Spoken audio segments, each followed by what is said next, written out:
I'll vary the frequency. So first one curve, I'll plot it.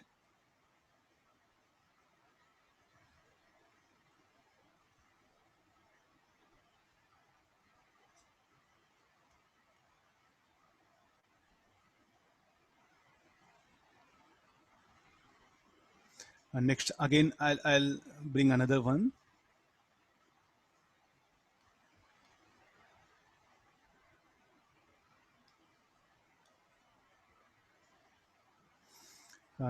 Now we know that. Let's do one thing. If I decrease lambda, if I increase the frequency, I'll put like this. This is a curve 1.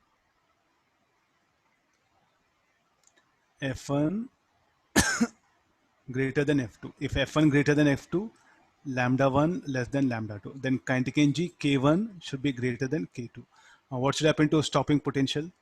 Vs1 greater than Vs2. The other curve, I had to show it like this.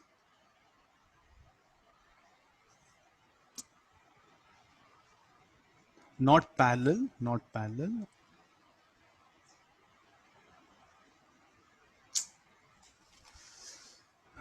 Plotting curve.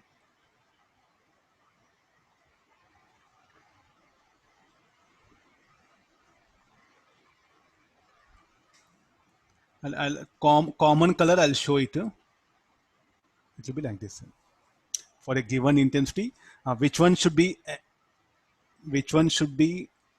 F1, which one should be F2. From stopping potential, Vs1 greater than V2. So this is Vs1, this is Vs2. So this should be the F1, this should be F2. Agree this? Now, okay, this particular dots, okay, we are able to tell. What about this part? Sir, how you can say this? How you justify? Why not these to be same? Why here you're putting that one? Now go back to the curve. Come back to the experiment here now.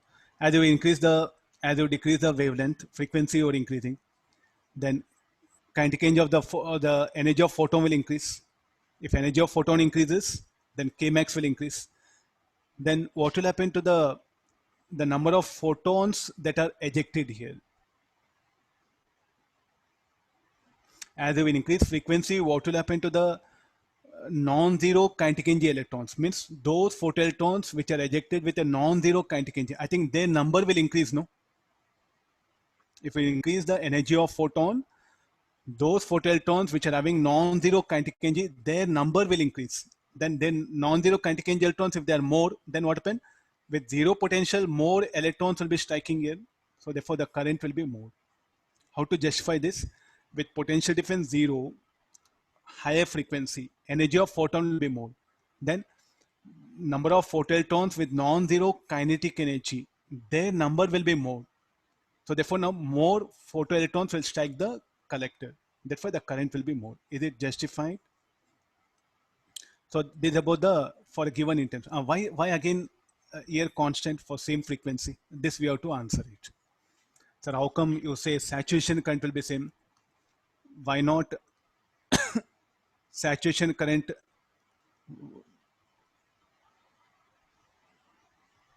Why it will be same for that? Okay, let's come for that. Saturation current. What actually happens here?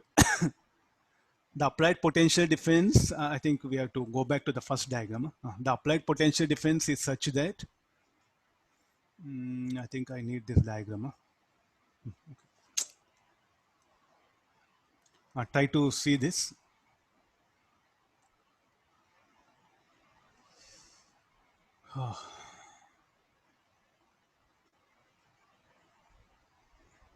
And the applied potential difference,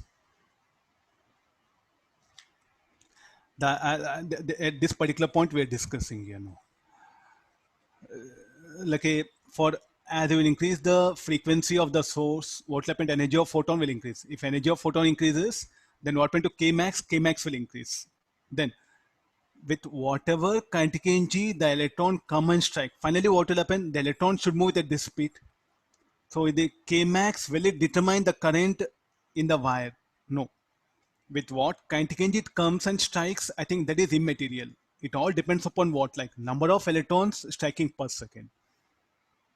So for higher frequency or lower frequency, what will happen to the electrons in the wire? They'll move with this speed only. Of course, they will move here with a different speed. But what happens finally after striking the collector, all they should move with this speed only. Here they'll have different kind of energy. As you increase frequency, as this Kmax will increase. So what will happen to number of electrons striking the collector will remain constant.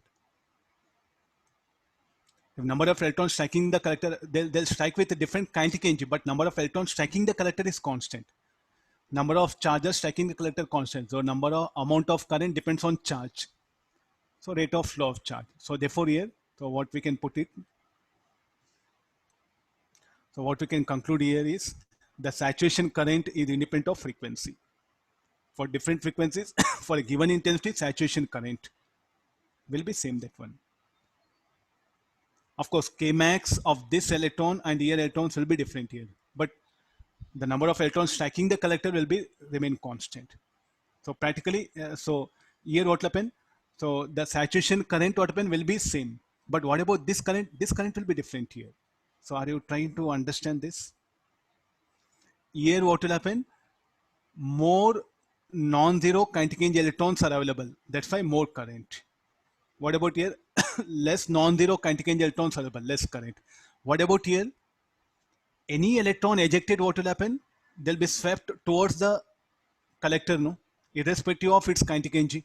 So what happened to number of photoelectrons striking the collector remains constant, but here not like that.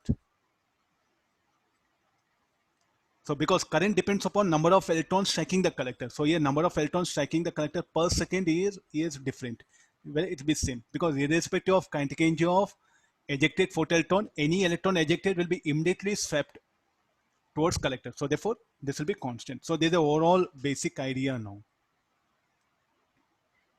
There's the overall basic idea of this one. So like this, what happened? These are the three fundamental graphs are there.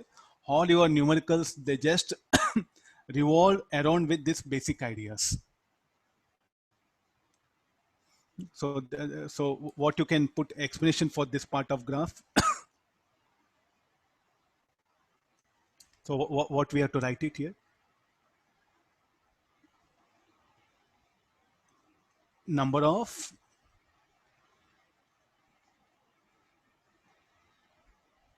photoelectrons striking the collector per second remains constant irrespective of their kinetic energy. What about here? Why we have to give like this explanation? Here what will happen? Thus, you can say the number of non-zero kinetic energy, non-zero kinetic energy photoelectrons striking the collector. What happen? Here will be more, here will be less. So what we have to say? Number of